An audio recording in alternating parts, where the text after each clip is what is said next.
পাথর প্রতিমা ব্লকে বাঘের আতঙ্ক যেন কিছুতেই পিছন ছাড়ে না। সোমবারের পর ফের মঙ্গলবার সকাল থেকেই উপেন্দ্রনগর এলাকায় তীব্র উদ্বেগ ছড়িয়েছে। গত 3 দিনের ব্যবধানে প্রথমে কুলতলির মইপিঠ, তারপর সোমবার অন্য এক গ্রাম, আর এবার উপেন্দ্রনগরে মিলল বাঘের পায়ের ছাপ। এই মুহূর্তে আমাদের সঙ্গে টেলিফোন লাইনে রয়েছে আমাদের প্রতিনিধি জাহেদ মিস্ত্রি। জাহেদ, ফের বাঘের আতঙ্ক, কি বলবে? একেবারেই দেখো, একেবারে আমরা বলতে পারি যে দক্ষিণ চব্বিশ পরগনা এই যে সুন্দরবন এবং সুন্দরবন লাগোয়া পাথর প্রতিমা, কুলতলি, এই সমস্ত জায়গাতে প্রায় বাঘ যেন পিছু ছাড়ছে না গ্রামবাসীদের, সাধারণ মানুষদের।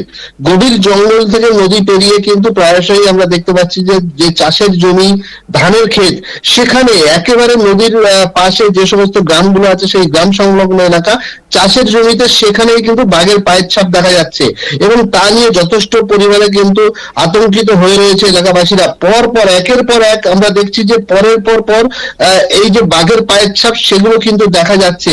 এবং এই মুহূর্তে গতকালের পর আজকে পাথরপ্রতিমা ব্লকের যে গোবর্ধনপুর কোস্টাল থানা, সেখানকার সিদরনগর গ্রাম পঞ্চায়েতের উপেন্দ্রনগর এলাকা, সেখানে বাঘের আতঙ্ক ছড়ায় এবং সকাল থেকেই সেই আতঙ্কিত হয়ে পড়ে এলাকাবাসীরা।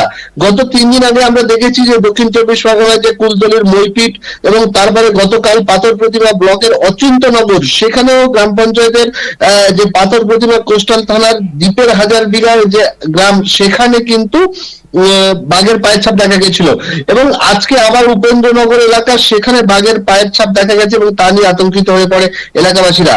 বন দপ্তরের লোকজন কিন্তু ইতিমধ্যেই সেখানে জাল দিয়ে ঘেরার কাজ শুরু করে দিয়েছে এবং সেই যে এলাকা জঙ্গল, গ্রামের সংলগ্ন যে সমস্ত জঙ্গলগুলো আছে, সেখানে তারা বাঘ তাড়ানোর যে প্রক্রিয়া, সেই প্রক্রিয়া তারা শুরু করে দিয়েছে। তবে 3টি ক্ষেত্রেই কিন্তু বন দপ্তর বাঘ দেখতে পায়নি, শুধুমাত্র বাঘের পায়ের ছাপ দেখেই কিন্তু নিশ্চিত হয়েছে বন দপ্তর।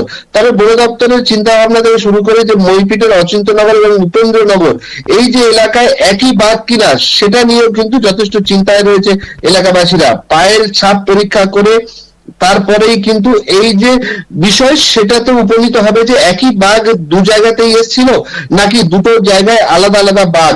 এই প্রত্যেকটা ক্ষেত্রেই কিন্তু দেখতে পাচ্ছি আমরা যে বিশাল বড় নদীর ব্যবধান রয়েছে এই দুটো গ্রামের মধ্যে। তাহলে একটি বাঘের পায়ের ছাপ তিন জায়গায় হলে ওই নদী পেরিয়েই কি একটি বাঘ আসছে নাকি আলাদা আলাদা জায়গায় আলাদা আলাদা বাঘের পায়ের ছাপ দেখা যাচ্ছে? এটা নিয়ে কিন্তু প্রশ্ন এখনো রয়ে গেছে। বন দপ্তরের তরফ থেকে পুরো বিষয়টা খতিয়ে দেখা হচ্ছে, বাঘের পায়ের ছাপ পরীক্ষা করার কাজ চলছে এবং এলাকার মানুষকে আশ্বস্ত করার জন্য কিন্তু যথেষ্ট পরিমাণে বন দপ্তরের কর্মীরা রয়েছেন। অনেক ধন্যবাদ জাহেদ আমাদের সঙ্গে থাকার জন্য। যেমনটা আমাদের প্রতিনিধি আপনাদের জানালেন, পরপর 3টি দূরত্ব সাপেক্ষ এলাকায় একই ধরনের পায়ের ছাপ মিললে তা অবশ্যই গুরুত্বের সঙ্গে খতিয়ে দেখা হচ্ছে। এখন বড় প্রশ্ন, যদি সত্যি একটি বাঘ 3 জায়গায় ঘোরাফেরা করে থাকে, তবে সে কি প্রতিদিন নদী পেরিয়ে এলাকা বদল করছে? কারণ 3টি এলাকার মাঝেই রয়েছে বিস্তর নদীর ব্যবধান। ফলে পায়ের ছাপ কি একই বাঘের নাকি অন্য কোনো প্রাণীর, তা নিশ্চিত করতে চলছে পরীক্ষা। যখন দেখি টাটকা পাউড়ি আমাদের দেখে মোটামুটি বাঘটা এপারে খেয়ে বলেছিল, আমাদের দেখে রিটার্ন বাম সাইডে চলে গিয়েছে। তা এখন বাঘটাকে যাতে এপারে যাতে না আসে,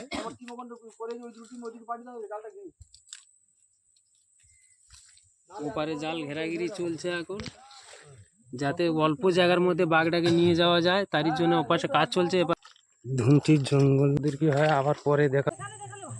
এই একটা এটা